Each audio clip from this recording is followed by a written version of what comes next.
ربیہ سکتے کے عالم میں اس کے قریب کھڑی تھی۔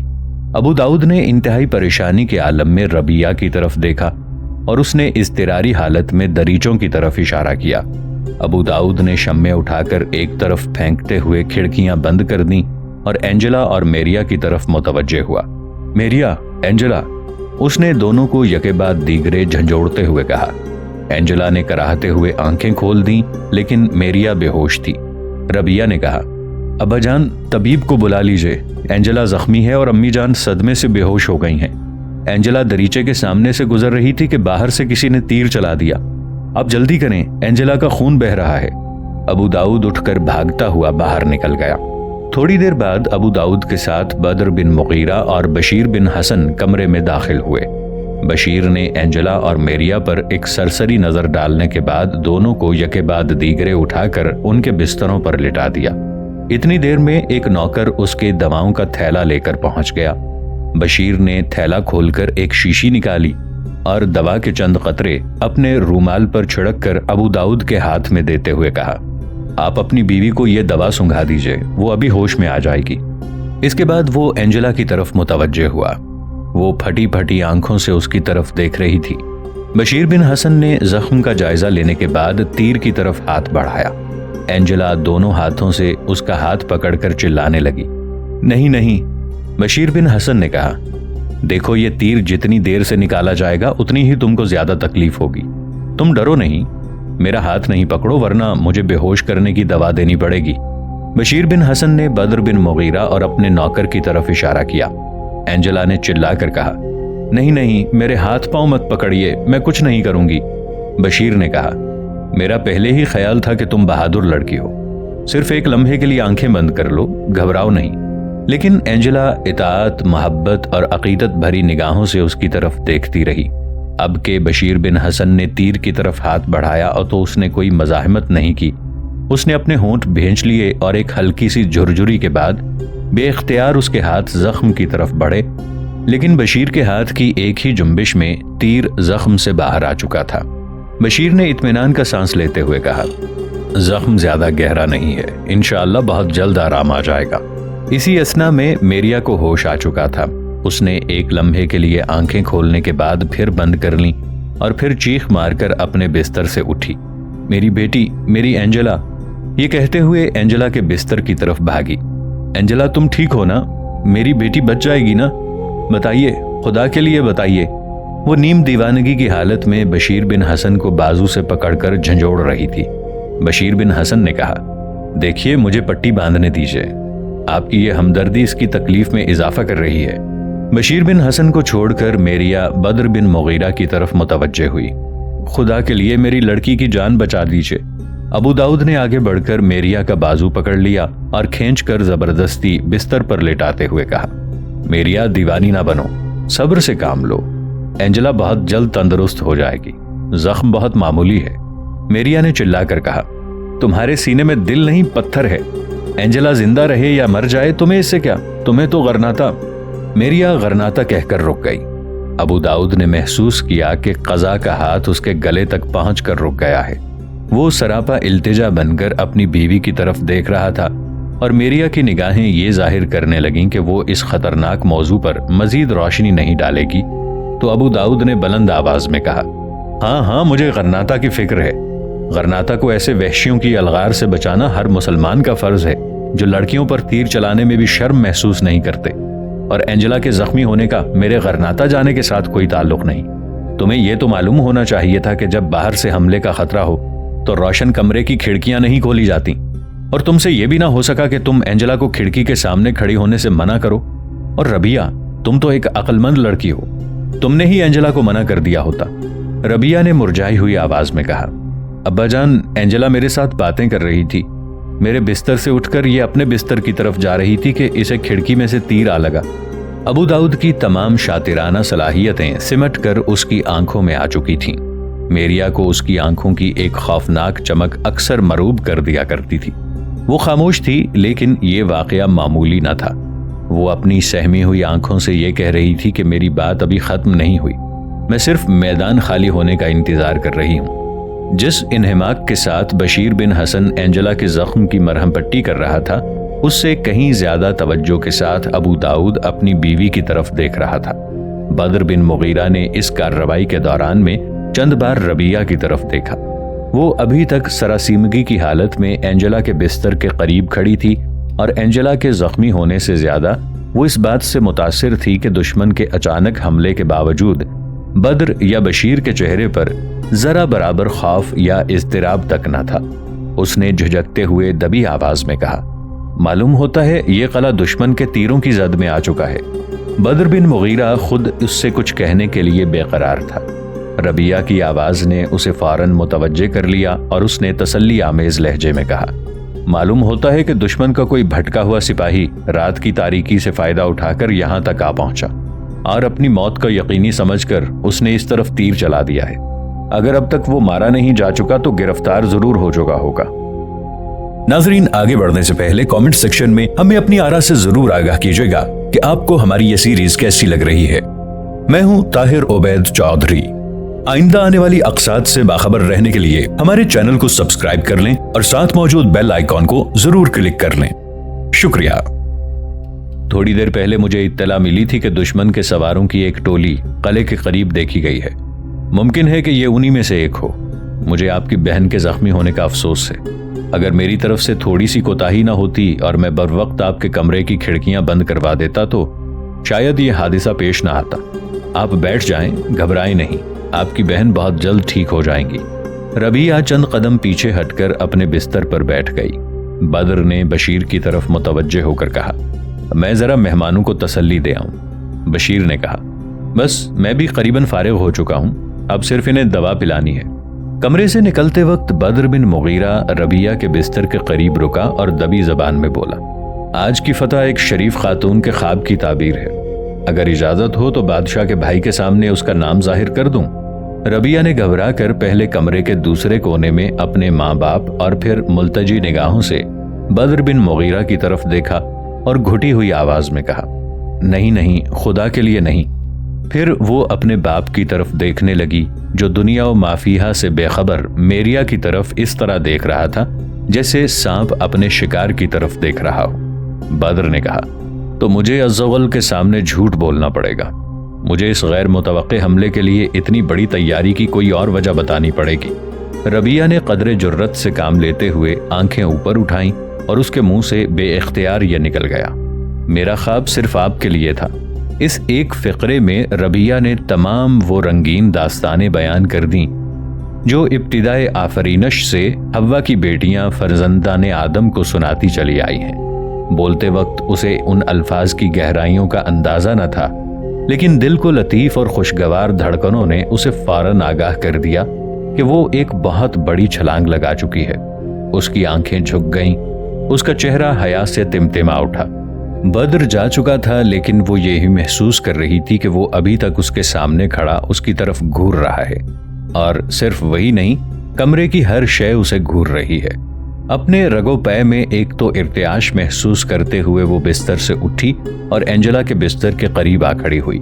بشیر بن حسن نے پیالی دوا ڈالی تو اس نے کہا، لائیے میں پلا دیتی ہوں۔ بشیر بن حسن اور اس کا نوکر باہر جانے لگے تو ابو داؤد نے کہا، ٹھہریے میں بھی آپ کے ساتھ چلتا ہوں۔ بشیر نے کہا، آپ آرام کریں۔ ابو داؤد کہنے لگا، نہیں، اب صبح ہونے والی ہے اور انہوں نے کہا تھا کہ وہ الصبح حملہ کریں گے۔ اگرچہ میری تربیت سپاہیانہ نہیں ہے لیکن میرے جیسے آدمی کو سرحدی عقاب کی قیادت میں لڑنے کا موقع بار بار نہیں ملے گا۔ اگر میں نیزے اور تلوار کا صحیح استعمال نہ کر سکوں تو کم از کم قیدیوں کو گننے میں آپ کے ضرور کام آ سکوں گا۔ بشیر نے کہا، میرے خیال میں ابھی ان کے جانے میں کچھ دیر ہے، آپ اتنی دیر بچوں کا دل بہلائیں، میں آپ کو وقت پر بلا لوں گا۔ ابو داؤد کہنے لگا، اتنی دیر میں عزوجل کی صحبت میں بیٹھوں گا، ایسے لوگوں کی صحبت میں بیٹھنا بار بار نصیب نہیں ہوتا۔ دراصل ابو داؤد عزوجل کی صحبت میں بیٹھنے سے زیادہ اپنی بیوی کی قہر آلود نگاہوں سے دور رہنا چاہتا تھا۔ اسے یقین تھا کہ وہ کمرہ خالی ہونے کا انتظار کر رہی ہے اور اس کے بعد قسطلہ کی عام فہم زبان کے تیروں کی بارش رکنے کا نام نہیں لے گی۔ میریا نے نگاہوں کے جال بچھائے لیکن وہ اٹھ کر چل ہی پڑا تو اس نے کہا، تمہیں اینجلا کا بھی خیال نہیں؟ وہ زخم سے کرا رہی ہے اور تمہیں سیر کا شوق چرایا ہے۔ اینجلا بھی اپنی ماں کی طبیعت سے اچھی طرح واقف تھی۔